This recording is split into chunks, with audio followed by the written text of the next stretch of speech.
If you've ever traveled any place, you've probably recognized that the place you traveled to had a different character to it than where you live. What gives a place its unique character? Well, one of the things is spatial association. And spatial association has two other uniquely geographic terms that go with it that help explain this association and character. One of these things is site. Site in geography means the physical location of a place. In other words, the physical character. So that would include things like climate, vegetation, topography, elevation, latitude. You're probably aware that the Amazon is a very different place than northern Canada. The Altiplano, the high plains area of Bolivia, is very different than Los Angeles. Situation is the other term we use to help explain spatial association. Situation is the location of a place relative to other places. In other words, what is your neighborhood like? And what influences have there been on your neighborhood? What or who is next to you? If you live in a neighborhood, and you probably do, just think about what it's like. Do you have good neighbors, bad neighbors, mediocre neighbors?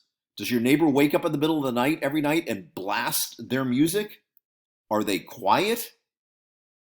Do they have huge parties every weekend? Do you have neighbors who fight with each other? I mean, what's going on in your neighborhood? This has an impact on you. Likewise, your location on Earth is affected by other nearby locations. So let's apply this to Southern California and Los Angeles. So Southern California in general, Los Angeles in particular, starting with the site component.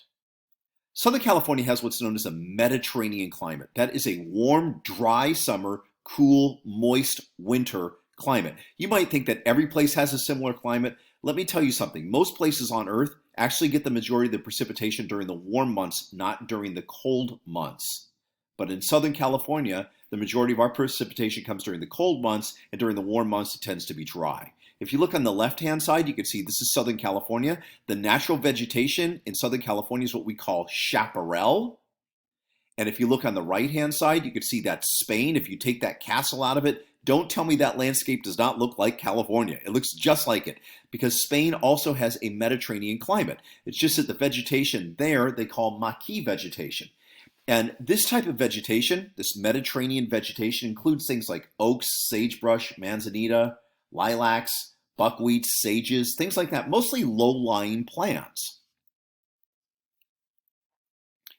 So the city, Los Angeles, is really El Pueblo de la Reina de Los Angeles, which obviously, even though the country is dominated by English speakers, is not a whole mouthful of English words. These are all Spanish words. Where that comes from, of course, is the country that's closest to California, which is the country to the south of us, where people speak Spanish. There's another concept called sequent occupancy. This explains how different people use the same land or the same landscape over time. So let's look at this and apply it to Southern California. Before Europeans arrived, the people who lived on our landscape were indigenous, of course. Now, the Chumash were not the only indigenous group in Southern California, but they're probably the most famous. This is a picture from the Chumash Museum in Thousand Oaks, California. The Chumash mostly were involved in hunting and gathering. So in other words, they would go out and hunt wild game like bears or rabbits, deer. They did a lot of fishing because they were right next to the coastline, and they would gather things like acorns from the oak trees and seeds and bulbs and roots and nuts that grew naturally. They may have had some settled agriculture, but mostly they were doing hunting and gathering. Their houses look like that picture. They took reeds and they constructed their houses in layer after layer of these reeds, which is actually a very wise construction because what it allowed for was this. During the summer, it kept the houses cool, and during the winter, it kept the houses warm. Then, of course, in the 1500s, the Spanish arrived, and they began to alter that landscape. The type of structures they built had to do with the combination of religion, at least at first, and then the military.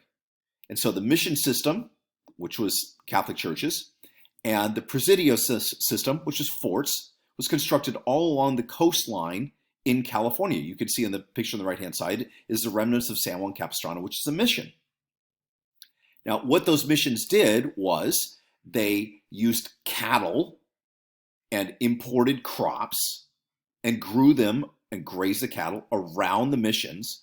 And then as ships went up and down the coast, what they would do is they would sell things like tallow, which is animal fat, candles, leather, and wine to the ships that moved up and down the coastline. Then in 1781, from what was called New Spain, which is today Mexico, settlers were sent up to create the city of Los Angeles, which ultimately gets centered around Olvera Street today in downtown Los Angeles.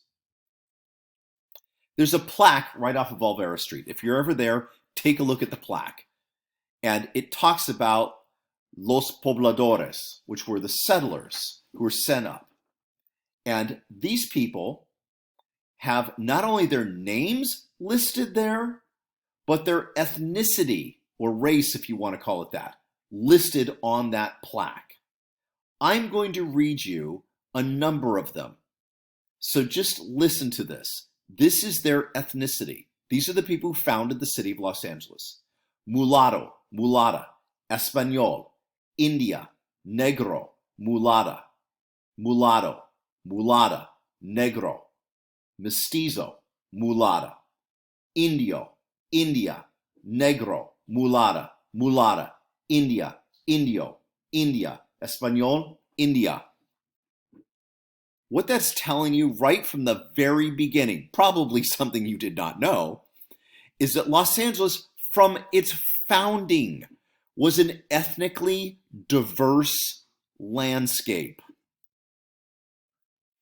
So this is a depiction of what Los Angeles looked like in 1850. Why 1850? Because this is the time when Los Angeles flips over to being a part of the state of California and the United States and is no longer controlled by Mexico. If you look, the blue arrow is the Los Angeles River. This is where the pobladores originally founded the city, along the river, for the sake of water, of course. But there was a flood the first year, and so they moved up on that bluff where you see the yellow arrow pointing. That yellow arrow is pointing at the LA Plaza, where Olvera Street's at, and the Old Plaza Church. The red is pointing at Main Street, that still runs through Los Angeles, and the white is pointing at Alameda Street, which still runs through Los Angeles as well. And then you can see there's a lot of agriculture there. Then in the beginning of the 20th century, Los Angeles began to change because of the influence of the United States. And it began to turn into the city that we see today. You can see on the left-hand side, this is a picture from the early 20th century in downtown Los Angeles. On the right-hand side, would you really want to go to Huntington Beach if it still looked like that? What are all those things? That's oil. A couple of things changed Southern California permanently. One of those was World War I and World War II, especially World War II. Because the United States fought a war in the Pacific, we set up a lot of naval bases on the west coast of the United States, and then men who had been in the center part of the United States, by the way, including my father, who was raised in Indiana, got stationed in Southern California, and the war was over. They did not want to go back. And oil. As oil was discovered, it also drew people and money to Southern California, and the area began to grow. So this is an actual photograph of either the San Fernando Valley or Compton. That's right. I'm not really sure which one it is, but it's one of them.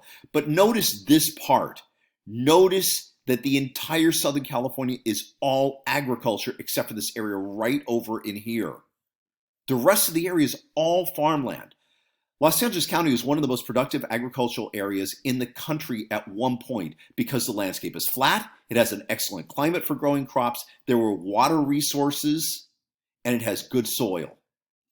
But then the population began to grow. And as the population began to grow, it expanded out into that flat land and consumed the agricultural land.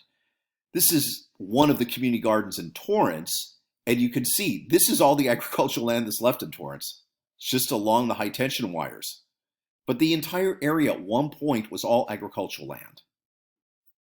And this is the modern city of Los Angeles, which has sprawled out and consumed all of that agricultural land, completely changed the landscape. However, if you look at this map of ethnic diversity in Los Angeles, it's not even important that you can or cannot see what each of these things are. Just notice the diversity of coloration there, because Los Angeles is as it has always been, which is an ethnically religiously and linguistically diverse place.